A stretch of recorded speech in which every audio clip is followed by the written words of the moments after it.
Gather round, young'uns, gather round. Did I ever tell you the real story of how I single-hoofedly saved the entire farm? No? Really? Well, sit tight, fluff of that haystack, and prepare to be amazed.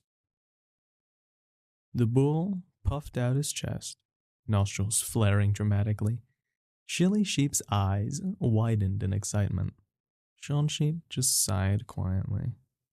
Mama Flopsy covered her smile gently with a paw, and Lizardius raised an amused eyebrow, settling into his meditation position nearby. It was night darker than night cloud's feathers, stormier than chicken's moods, and wetter than Rodenstein when he accidentally fell in the pond last week. Rodenstein twitched anxiously, mumbling something about uneven banks. Chicken squawked, Hey, I only blew up that water bucket once. Okay, maybe twice. Bull ignored them magnificently. There I was, minding my business, calmly chewing on some grass. You know, growing muscles the size of hay bales. When I saw it, a thundercloud, shaped like a dragon, coming straight for our farm. Shilly gasped dramatically. Sean whispered dryly, I don't remember that dragon part, but was quickly hushed by eager stares. Oh, it was there. It had lightning for teeth, rain for scales, and eyes like soggy potatoes. Well, I looked right at that storm dragon and said, "Not on my watch." And would you believe it? The storm blinked first. Mama Flopsy chuckled softly, nudging a skeptical Sean, who rolled his eyes and smiled. Bull stamped one hoof theatrically, leaning closer to the little ones.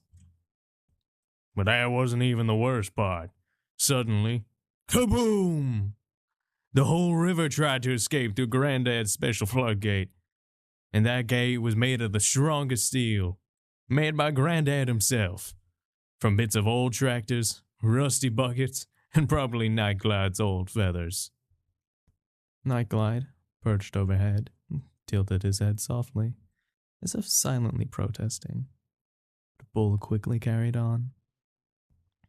Granddad rushed out, but you know humans. Small, wobbly, always slipping in mud. Bam! He went down like Chicken's newest flying machine.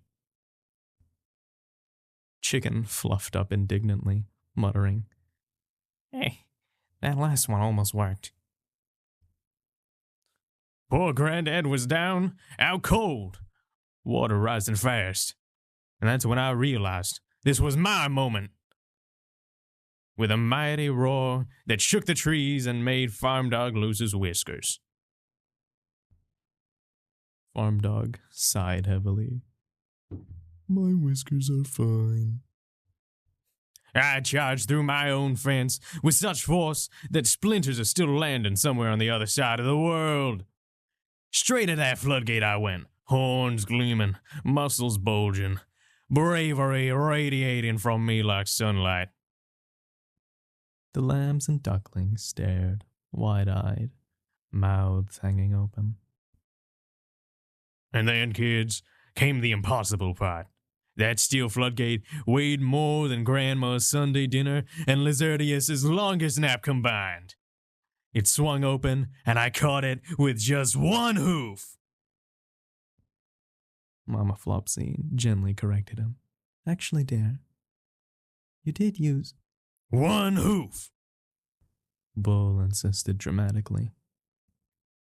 Maybe two. Fine. 4 hooves and both horns, but only for extra style points. Bull posed heroically, nearly knocking over a bucket in the process. With floods rolling around my hooves, lightning zinging off my horns, and bravery flowing through every muscle, I held that gate tighter than chicken clings to dynamite. Hey! Chicken squawked again, giggling. Farm Dog was there too, Bull added quickly. howling and barking until Granddad finally woke up. Together with my incredible strength, holding the entire river at bay, Granddad chained the gate shut.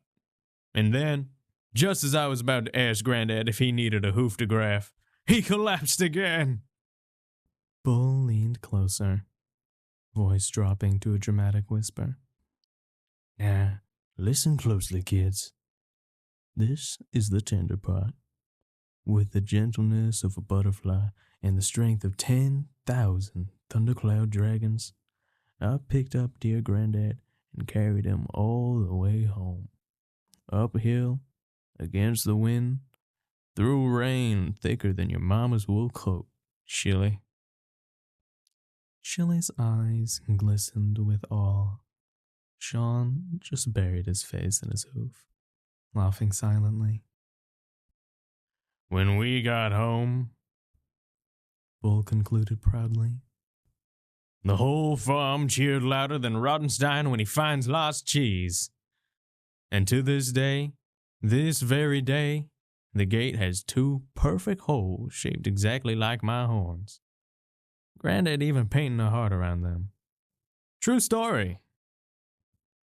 There was a silence for exactly 1 breath before the young ones erupted with excitement. Did you really stop lightning with your horns? Did Granddad really lose his whiskers? Are butterflies really that strong? Bull grinned proudly, nodding vigorously at every question. Farm Dog, ever patient, leaned in close, smiling gently. You know, that's not exactly how I remember. Bull cut him off cheerfully, snorting loudly. Farm Dog. Memory always fades when you're not the hero of the story. Everyone burst into laughter. Bull's laughter was the loudest, shaking the barn rafters. But remember, little ones. Bull said more gently. Then quiet had settled again. Real bravery isn't how loud you snort or how big you boast. It's about being there for those who need you, even if you're scared. And that, he whispered, lowering his big head warmly to them, is no exaggeration. The animal smiled, quiet and content. Then, with a mighty breath, Bull puffed up his chest again. Now, did I ever tell you how I single-hoofedly wrestled a cloud into rainbows? No!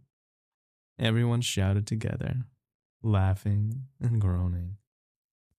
Oh boy, sighed Farm Dog with a gentle smile. Here we go again. The story was recorded as part of Granddad's Farm, where everyday animals become heroes, courage blossoms in unlikely moments, and friendship and family hold everything together. The story is a special glimpse into the defining moment of Bull, who alongside Farm Dog learns about bravery, responsibility and loyalty in the middle of a fierce storm. It's a sample from our universe, designed especially for our Kickstarter backers, and we hope you love it as much as we love sharing it with you. It is not the final product, it is just a glimpse of what's to come. Also note that the Bull and Farm Dog need a name. Can you name them for us? Please click the link for the Kickstarter backers and join the family.